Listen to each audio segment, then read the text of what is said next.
ನಿನ್ನೆ ಒಂದೇ ದಿನ ದಕ್ಷಿಣ ಕನ್ನಡದಲ್ಲಿ ಭಾರೀ ಮಳೆಯಿಂದಾಗಿ 4 ಮೃತಪಟ್ಟಿದ್ದಾರೆ. ಗುಡ್ಡ ಕುಸಿದು ಒಂದೇ ಕುಟುಂಬದ 3 ದುರ್ಮರಣವಾಗಿದೆ. ಮತ್ತೊಂದು ಕಡೆ ಕಾಂಪೌಂಡ್ ಕುಸಿದು 10 ವರ್ಷದ ಬಾಲಕಿ ಕೂಡ ಮೃತಪಟ್ಟಿದ್ದಾರೆ. 2 ಪ್ರತ್ಯೇಕ ಅವಘಡದಲ್ಲಿ 3 ನೀರು ಪಾಲಾಗಿದ್ದಾರೆ.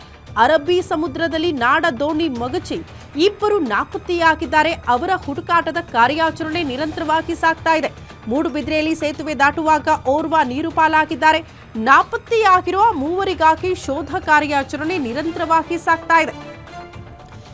ಬಹುತೇಕ ಈ ದಕ್ಷಿಣ ಕನ್ನಡ ಭಾಗದಲ್ಲಿ ವಾಸ ಮಾಡ್ತಾ ಇರೋರು ನಿರಂತರವಾಗಿ ಮಳೆ ಆದಂತಹ ಸಂದರ್ಭದಲ್ಲಿ ಯಾವ ಕ್ಷಣಕ್ಕೆ ಎಲ್ಲಿ ಗುಡ್ಡ ಕುಸಿತ ಆಗುತ್ತೆ ಅನ್ನುವಂತಹ ಆತಂಕ ಸಹಜವಾಗಿ ಪ್ರತಿ ವರ್ಷ ಕೂಡ ಎದುರಿಸ್ತಾ ಇರ್ತಾರೆ. ಕಾರಣ ಪ್ರತಿ ವರ್ಷ ಕೂಡ ಆ ಭಾಗದಲ್ಲಿ ಗುಡ್ಡ ಕುಸಿತದಿಂದ ಸಾಕಷ್ಟು ಅವಾಂತರಗಳು ಸೃಷ್ಟಿ ಆಗ್ತಾನೆ ಇರುತ್ತೆ. ಹಾಗಾಗಿ ಪ್ರತಿ ಬಾರಿ ಕೂಡ ಜಿಲ್ಲಾಡಳಿತ ಹೇಳುತ್ತೆ, ಇಲ್ಲ ಅಂತಹ ಅಪಾಯ ಸ್ಥಿತಿಯಲ್ಲಿದ್ದವರು ಅಥವಾ ಸ್ಥಳಗಳಲ್ಲಿ ಇರೋರನ್ನ ಸುರಕ್ಷಿತ ಸ್ಥಳಗಳಿಗೆ ಕರ್ಕೊಂಡು ಬರ್ತೀವಿ, ಅವ್ರನ್ನ ಮನವೊಲಿಸ್ತೀವಿ ಅಂತ. ಬಹುತೇಕ ಜನ ಮನವೊಲಿಕೆಗೆ ಮುಂದಾಗೋದಿಲ್ಲ. ಕಾರಣ ನಮ್ಗೆ ಇರೋಕೆ ಇದು ಒಂದೇ ಮನೆ, ನಾವು ಬೇರೆ ಎಲ್ಲಿ ಹೋಗಬೇಕು, ನಮಗೆ ಪರ್ಯಾಯ ವ್ಯವಸ್ಥೆ ಮಾಡಿಕೊಡಿ, ಆಗ ಮಾತ್ರ ನಾವು ಸ್ಥಳಾಂತರ ಆಗೋದಕ್ಕೆ ಒಪ್ಕೊಳ್ತೀವಿ ಅಂತ. ಹಾಗಾಗಿ ಅಂಥದ್ದೇ ಡೇಂಜರ್ ಝೋನ್ಗಳಲ್ಲಿ ಇದ್ರೂ ಕೂಡ ಮಳೆ ಬಂದಂಥ ಸಂದರ್ಭದಲ್ಲಿ ಮನೆಯಲ್ಲೇ ಇದ್ದಾಗ ಈ ರೀತಿ ಗುಡ್ಡ ಕುಸಿತ ಆಗಿ ಮನೆಗೆ ಹಾನಿಯಾಗಿ ಮನೆಯಲ್ಲಿ ಇದ್ದವರು ಕೂಡ ಮೃತಪಟ್ಟಿದ್ದಾರೆ. ಒಂದೇ ಕುಟುಂಬದ 3 ನಿನ್ನೆ ಮೃತಪಟ್ಟಿರೋದು.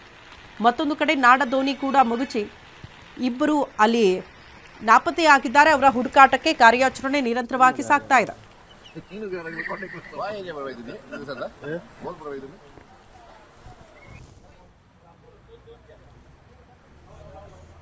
ಈ ಬಗ್ಗೆ ಮತ್ತಷ್ಟು ಡೀಟೇಲ್ಸ್ ಅನ್ನ ಕೊಡ್ತಾ ಹೋಗ್ತಾರೆ ನಮ್ಮ ಪ್ರತಿನಿಧಿ ಆದಿತ್ಯ ರಾವ್ ದೂರವಾಣಿ ಸಂಪರ್ಕದಲ್ಲಿ. ಆದಿತ್ಯ ರಾವ್, ಪ್ರತಿ ವರ್ಷ ಕೂಡ ಹೆಚ್ಚೆಚ್ಚು ಮಳೆಯಾದಾಗ ಅತಿ ಹೆಚ್ಚು ಹಾನಿಯಾಗೋದು ಕರಾವಳಿ ಭಾಗದಲ್ಲಿ.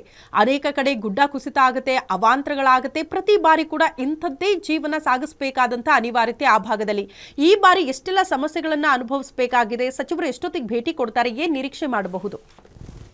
ಯಶ್ವತಿ, ಈಗಾಗಲೇ ಕರಾವಳಿಯಾದ್ಯಂತ ಕಳೆದ 2-3 ದಿನಗಳಿಂದ ಜೋರಾಗಿ ಮಳೆ ಸುರಿತಾ ಇದೆ. ಜೊತೆಗೆ ಇಲ್ಲಿನ ಜಿಲ್ಲಾಡಳಿತ ರೆಡ್ ಅಲರ್ಟ್ ಕೂಡ ಘೋಷಣೆ ಮಾಡಿರುವಂತದ್ದು. ಜೊತೆಗೆ ಎಲ್ಲಾ ಶಾಲಾ ಕಾಲೇಜುಗಳಿಗೆ ರಜೆ ಕೂಡ ಘೋಷಣೆ ಮಾಡಿರುವಂತದ್ದು. ಈ ನಿಟ್ಟಿನಲ್ಲಿ ಅಂದ್ರೆ ಸಾಕಷ್ಟು ಮಳೆಯ ಅವಾಂತರ ಕೂಡ ಸೃಷ್ಟಿಯಾಗಿರುವಂತದ್ದು.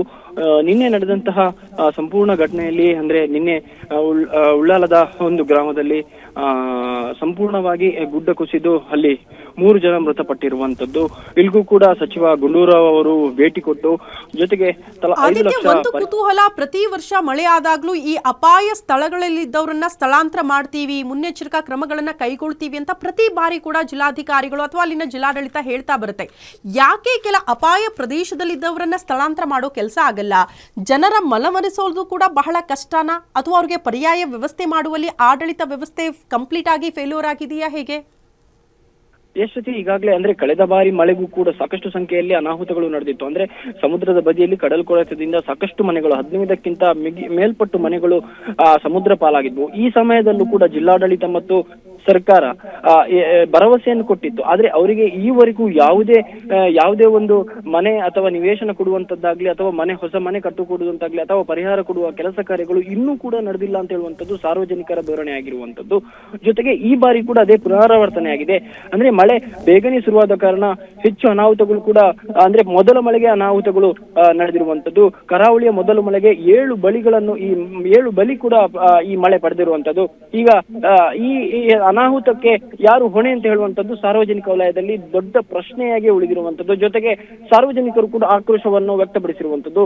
ಮಂಗಳೂರಿನ ನಗರ ಭಾಗದಲ್ಲಿ ಸಾಕಷ್ಟು ಸಂಖ್ಯೆಯಲ್ಲಿ ಅನಾಹುತಗಳು ನಡೆದಿರುವಂತದ್ದು. ಅಂಗಡಿ ಮುಂಗಟ್ಟುಗಳು, ಹೋಟೆಲ್ಗಳೊಳಗೆ ಮಳೆ ನೀರು ನುಗ್ಗಿರುವಂತದ್ದು.